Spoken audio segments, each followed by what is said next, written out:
FORA.tv. The world is thinking.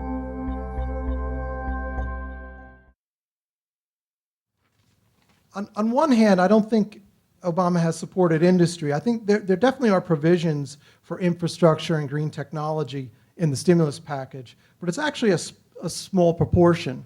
For instance, there's provision to spend $4.5 billion to rebuild the electricity grid, which sounds like a lot of money.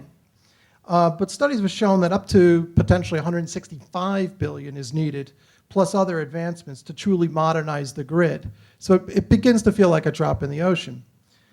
Another example would be the fact that the stimulus calls for $20 billion to be spent on modernizing railways. Again, sounds like a lot of money. But if you compare it with China and its stimulus package, the spending over the next 2 years is 10 times that, $200 billion.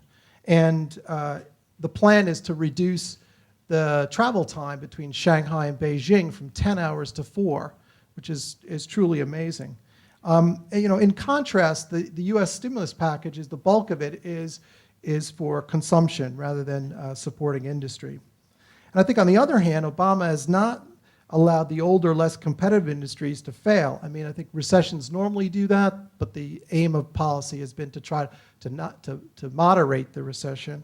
And I think he's also gone further and propped up uncompetitive sectors like bailing out the car manufacturers. I would argue right now that we're not in a helpless situation. There's more the state could be doing to invest in science and technology, support R&D, invest in better infrastructure, support startups, new energy supplies. There's a whole array of things.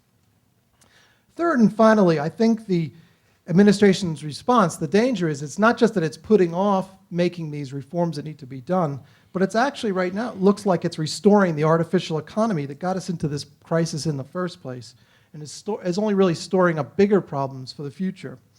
You probably saw the news recently that the US is officially out of a recession. President Obama quite rightly said it was no reason to celebrate given where unemployment is. But I think there is a general view that so far so good, and that the administration ought to get credit for not allowing this to fall into a depression. I think the problem is if you look at the latest statistics, the growth is really artificial. I mean, consumption's up, but a big reason for that is cash for clunkers. The housing market is back up, but that's thanks to a tax credit. And it's really in the same areas where the problems emerge is where we're seeing the rebound. Other than that, there's not much else. It's pretty stagnant. And so instead of encouraging investment, the additional money, the additional liquidity is feeding into new asset bubbles. You would have seen the Dow is up at the 10,000 level. Housing market's picking back up. Even the toxic assets are back up, not because they've been sorted out and rationalized and people know what they're investing in, but just because there's more speculation in them. So I think the Obama administration's approach is essentially trying to rebuild the house of cards that's collapsed, instead of learning from this experience and recognize we need to go in a different direction.